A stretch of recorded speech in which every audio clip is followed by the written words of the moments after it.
Hello viewers, in our last class we have introduced the novel Kanthapura. We have looked at the background to the novelist. We have seen the importance of the preface to the novel and we have analyzed the events in the novel.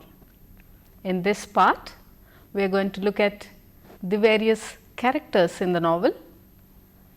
We shall examine the narrative style in the novel and also see the Gandhian struggle for freedom as presented in the novel.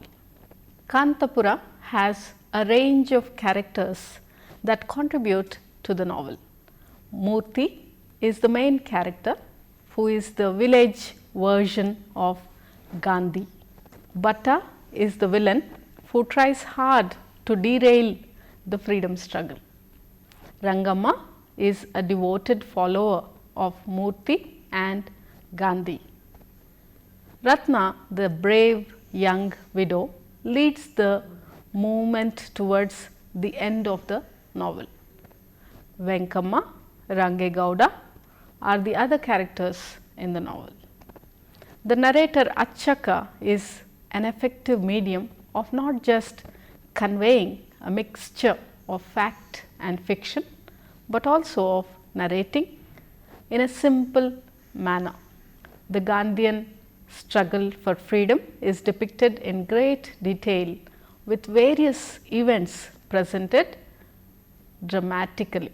Kanthapura is also a novel that is anti-exploitation, thus also socially conscious.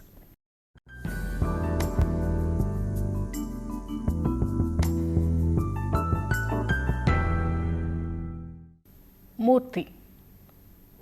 The author Rajarao seems to have projected his own self through the character of Murthy, and according to C.D. Narasimhaya, considering the circumstances and the temptations, the identification of the young author with the young Murthy appears to be inescapable, inevitable.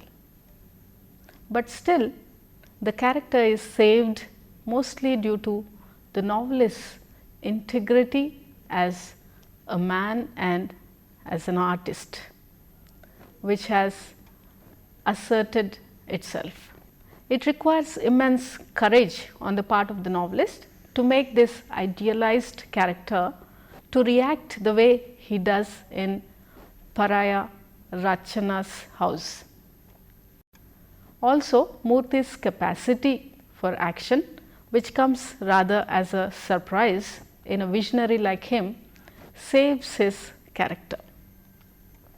Rajarao portrays a gradual growth in the character of Murthy through the novel on every front, be it religious or social or political. At the beginning of the novel, he is shown as a Hindu, a devotee, almost a religious fanatic, but conversion occurs after he goes to Paraya Rachana's house from a young man crying out Sivahom, Sivahom, to Murthy refusing to change the holy thread after returning from the Paraya quarters is no sudden conversion, and the novelist succeeds in depicting this in a picturesque detail. The growth on the social front is intimately connected with the religious one, as Murthy becomes a Hindu in the best sense of the word only after returning from the Paraya quarters. From being a Gandhian at the beginning of the novel to becoming a follower of Nehru at the end of the novel. This is a political growth that occurs in him. At the beginning of the novel, the narrator hints at the relationship between him and the young widow, Ratna. But this romantic interest does not develop as might have been expected, and in fact dies after his fasting in the temple. So, there occurs a gradual growth in his character. Murthy cannot be called a true leader as he does not initiate anything and just follows the orders of Gandhi and other leaders. Thus, in short, we can call him as a man of ideals rather than ideas.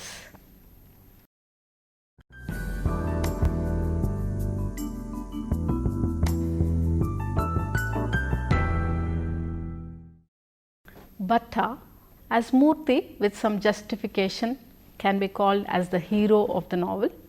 Bhatta with some justification can be called the villain of the novel. From the very beginning of the novel, when the narrator points out the fact that he had given up Gandhism on realizing that there was no money in it, to the very end he is shown as a business-minded person. He even uses religion and God for his own personal gains.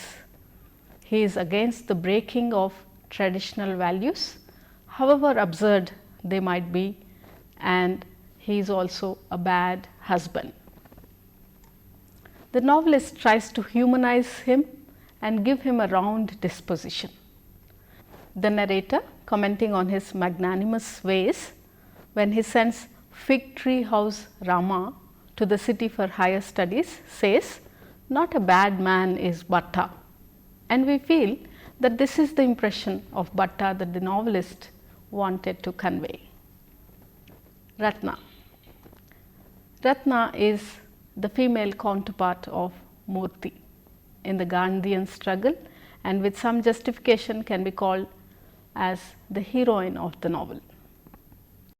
A child widow, she is shown from the beginning of the novel as a rebel and is even scornful towards her elders. But a dose of prison life makes her more humble. The narrator hints at an affair between Murthy and her at the beginning of the novel, but does not develop it. Ratna, after she is initiated into politics by Murthy, takes an active part in the freedom struggle and even leads the Kanthapurians when Murthy is in jail. Patel Range Gowda, called the Tiger of Kanthapura, is a strong character, being the ultimate authority in Kanthapura and supporting Murthy till the end. Rangamma is one of the only few educated women in Kanthapura who helps the uneducated people to know more of the world.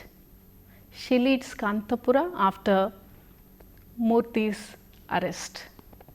Waterfall Venkamma, so called because of her ever ready tears and accusations, represents the petty and jealous villager who cannot think for the greater good.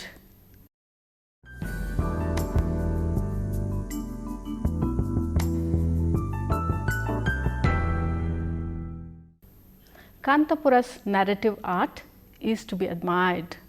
As Raja Rao himself states in the preface to the novel, he had to capture the tempo of Indian life in a foreign tongue. He intended to capture the swiftness of the Indian speech in his narrative. He succeeds in his endeavor. A large amount of seemingly heterogeneous material is brought together to meet the end that Raja Rao seeks to achieve. The English syntax is broken to suit this purpose. The narrator is not the author, but an old woman, Achaka. She has been involved in the events that she narrates and recalls to a newcomer. In her memory, some events are blurred, while some are heightened. Her personality, which is that of a balanced woman, colors the whole narrative. The choice of the narrator is instrumental in fulfilling the purposes of the author.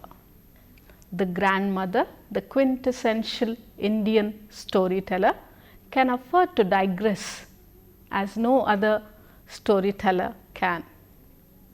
This narrator comments on issues even while telling the story. The narration takes various forms. It is dramatic in the description of the state of the coolies in Skeffington estate. It is full of suspense, as in the passage where the villagers are waiting for Murthy to arrive after being released. There is poetry, as in the passage where the month of Kartik is described. The old woman is never individualized, and here in fact lies her strength. She is just one of the many women in Kanthapura who responded to the call of the Mahatma conveyed through Murthy. All her feelings are the feelings of a clan, and in this sense that she has a representative function, albeit a choric one. Raja Rao's choice of this narrator serves several purposes. Making this old woman the narrator enables him to mingle fact and myth in an effective manner.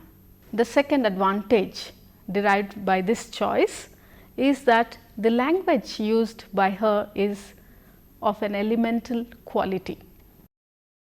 Her reactions to things is direct and vivid, not literary and second hand. Also, the rambling style of the narrative gives it a sense of reality which it might not have had otherwise.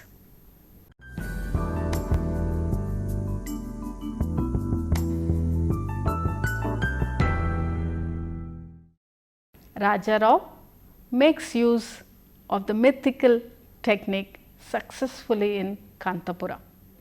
While in the wasteland, T.S. Eliot makes use of the mythical technique to criticize the present, Raja Rao uses myth in his novel in order to glorify the present and to render it the dignity of an epic. In this manner, the Gandhian movement is assimilated into heritage as a myth and a legend. This creates a Sthala Purana for Kanthapura. The primary gods of the myth of Kanthapura are Gandhi and Murthy. Murthy is presented as a figure much above the common run of men, and then there is the presence of Mahatma, the goddess Kanchamma, local rituals and ritual myths. The villagers think of Gandhi as a big mountain and Murthy as the small mountain. The mythicizing of facts serves twofold purpose. It is a device of characterization as far as the old illiterate woman narrator is concerned, and also a means of adhering to the Indian classical tradition by idealizing or mythicizing the central character. The past and the present come together in this mythicizing of facts. Gandhi becomes Rama, the British government becomes the 10-headed Ravana, the Satyagrahi in prison is Lord Krishna himself, etc. Swaraj, with its three ideals of self-purification, Hindu-Muslim unity and Khaddar, is linked with the three-eyed Shiva. The mythicizing comes to the fore in the Harikatha by Jairamachar. The Harikatha man mingles myth and fact with glee. He creates a story where Gandhi is sent by Lord Brahma on the bequest of the harrowed gods as an incarnation of God. Gandhi is imbued with divine status and miracles are attributed to him. Every single event is infused with mythical significance. Towards the end of the novel, when Gandhi is set to go to the Round Table Conference in England, the villagers believe he is going to the land of the Red Man, and like a mythical hero will bring them Swaraj. Thus, the mythical character of the novel makes it a Gandhi Puran.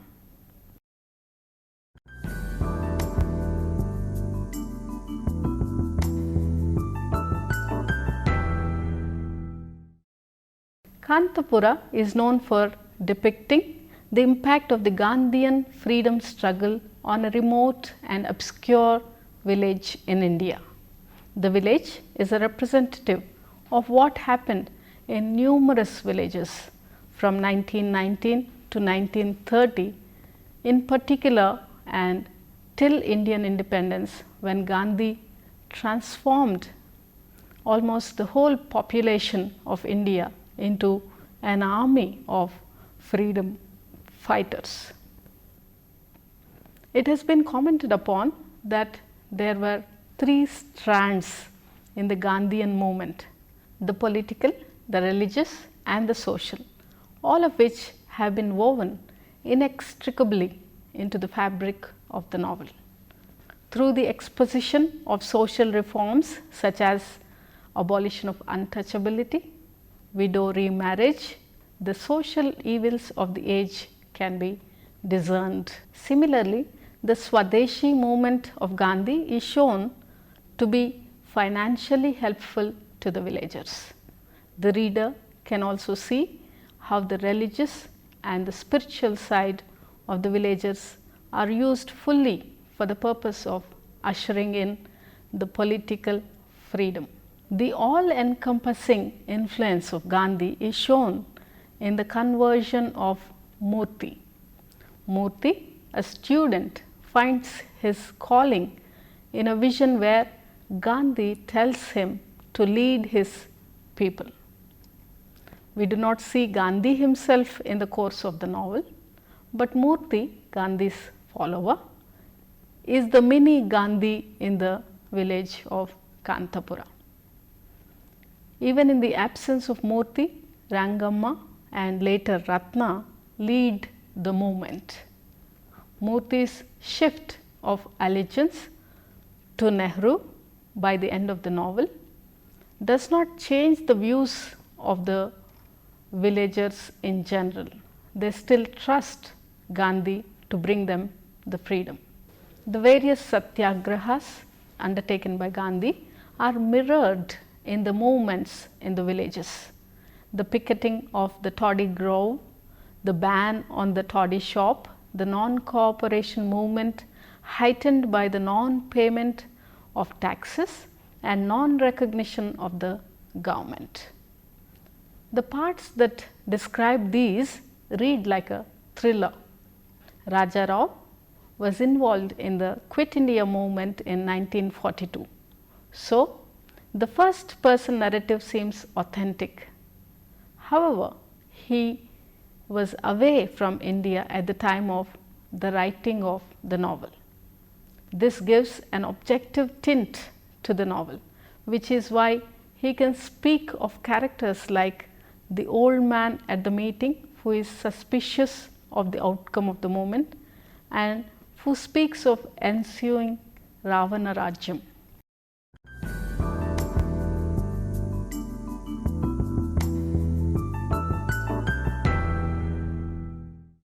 Kanthapura is described variously as a village novel, a novel detailing the freedom struggle, etc.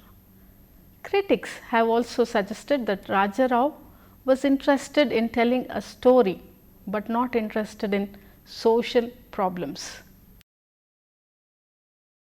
Unlike someone such as Mulk Raj Anand, they cite Raja Rao's Serpent and the Rope as an example of a philosophical novel that has nothing to do with the problems of the society.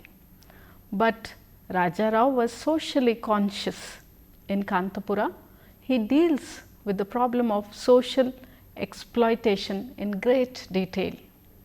He has firm views about the exploiters. At various stages in the novel, exploitation is condemned and exploiters are branded as villains. Bhatta, who is an unscrupulous money lender, is not looked upon kindly by the narrator Achaka. The fact that he charges more than usual interest for people associated with the Satyagraha is a matter of disgust and anger.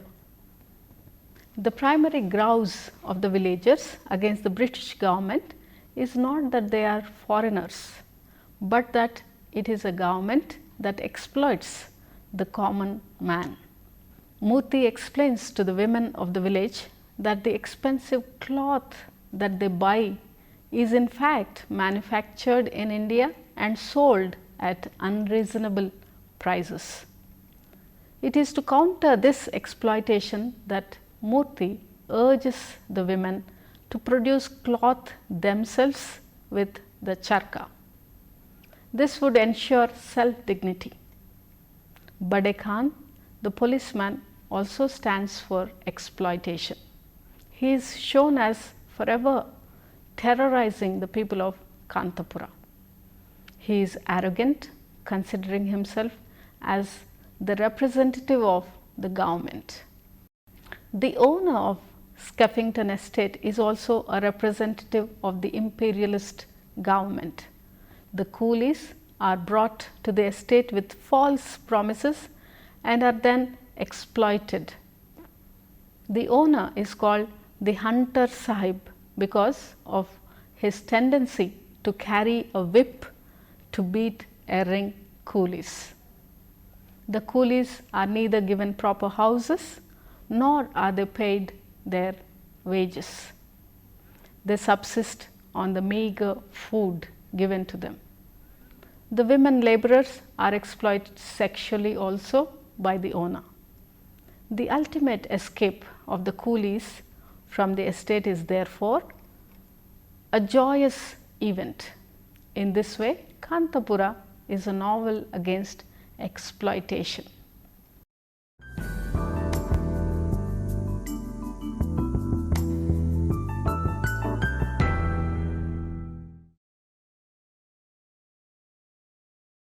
Kanthapura is called a path-breaking novel as it is a verbalization of an Indian's agitation against British rule in India. It presents Gandhian philosophy in full and thus paves a new path for the coming authors to debate on Gandhi and then India.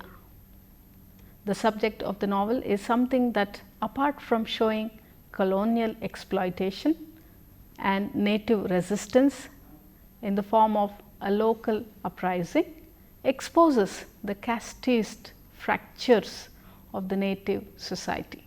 The divisions internal to the society are like a parallel stream to the external oppression in the name of the British colonization. Raja Rao is one of the greatest of Indian modern writers of classics in English language. The other two legends who come very close to him are Mulk Raj Anand and R.K. Narayan. Though they are his close contemporaries, he is entirely different from them in his art as a novelist and in his enchanting prose style. In fact, he foreshadows other writers of novel by virtue of his legend-oriented genius. While many of the writers indulge in holding India's setting and tradition to ransom with their satire and wit, Raja Rao places before us a formidable image of India which knows not the defeat, ridicule, cowardice and modern skepticism. The other amazing fact about the author is the quality of his work. He has, to his credit, a collection of short stories.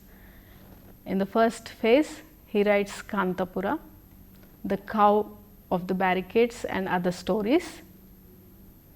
Then he takes a huge gap and then delivers The Serpent and the Rope and The Cat and Shakespeare.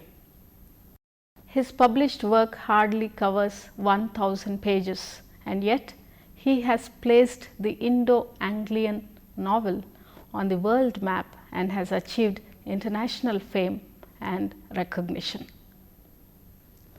Kanthapura is a legend. As the writer comes out in his foreword, so is the yarn of the novel. It has a village with a rich Sthala Purana or legendary history of its own. Kanthapura, the village, is high on the ghats up the steep mountains that face the cool Arabian seas. The setting is not that of a modern novelist's description. The place has its guardian angels and protecting goddess Kenchamma, and Rajarao never used them too frequently, but sometimes he uses expressions which are obviously not English and which have also no counterpart in Kannada. It is a falsification of language and serious fault. But lastly, we can say that the general idea everyone has about the novel is, it is an immensely clever novel that very aptly reflects much of the nationalist themes, including the patronizing attitude towards the lower caste society. Hope you enjoyed this lesson, viewers. See you in the next class. Thank you.